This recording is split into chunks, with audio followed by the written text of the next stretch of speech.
With me I have Professor Aryeh Eldad, a member of the Israeli Parliament for the right-wing National Union Party. Professor, thank you very much for joining us here on RT. You've organized this conference that is putting back on the agenda the proposal that Jordan become a state for the Palestinians.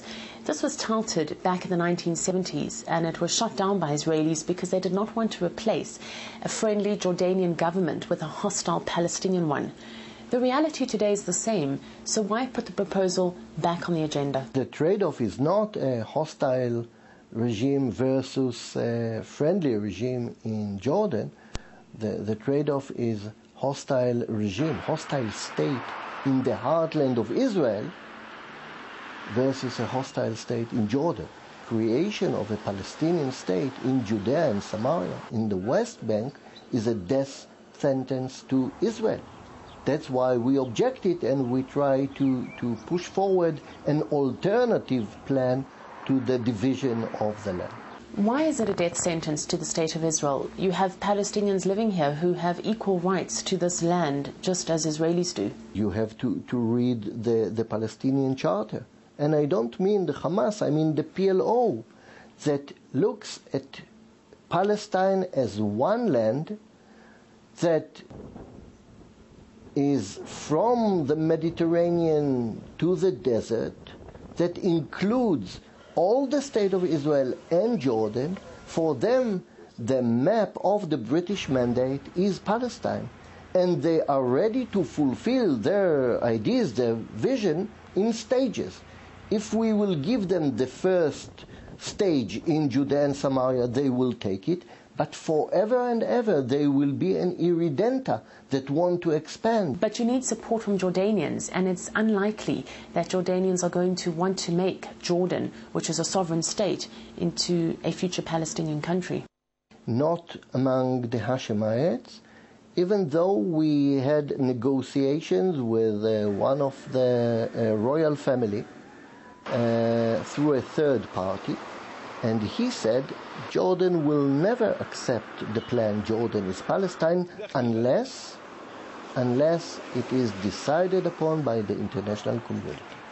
So if the world that will get more and more frustrated from the dead end of the division of the land in Israel, the world will reach another solution, will seek another solution. What happens if Palestinians in the West Bank don't agree to your proposal?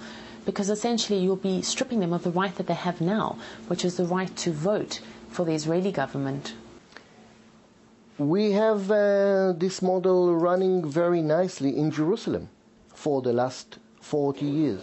There are about 200,000 Arabs, residents of the State of Israel, citizens of the Palestinian Authority.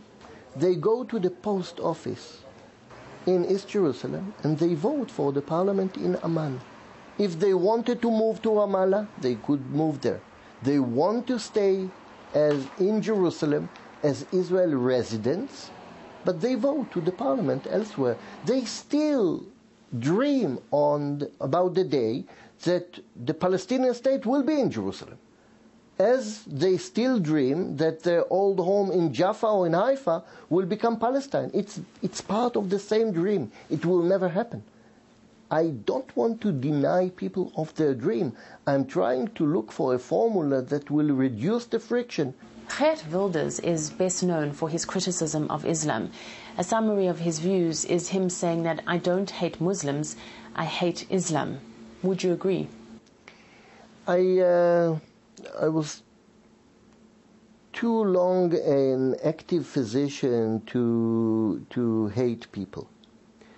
But I recognize the fact that Islam is a political religion that is forever an irredenta that want to expand.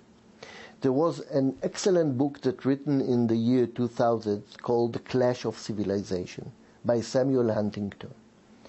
And he realized the fact that among the 130-something military conflicts all over the world that were running on the year 2000, about 125 were between Muslims and non-Muslims. And he coined the term, the borders of Islam are bleeding. It's not the local problem here between Jews and Arabs in the Holy Land. It's a problem of the borders of Islam with any non-Muslim state in Africa, in Asia, in Europe, in Russia. Everywhere in the world, we have the same problem. We suffer here from the local symptom of a global disease. What about moderate Islam?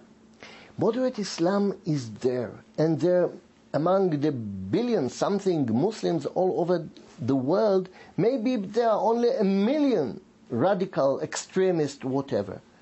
But the problem we face here is that the moderates have no significance whatsoever. The sequence of events in the history is dictated by the extremists. I couldn't care. In 1947, there were moderate Palestinians and extremist Palestinians, but nobody remember even one name of a Palestinian leader who was ready to accept the resolution of the United Nations to create a Jewish state and an Arab state. They were all against. They all were taking weapons to destroy the newly born state of Israel. There were some moderates, but if they didn't leave any impact on history, it's wonderful to dream on the moderates, but it's not practical. Professor, thank you very much for joining us here on RT.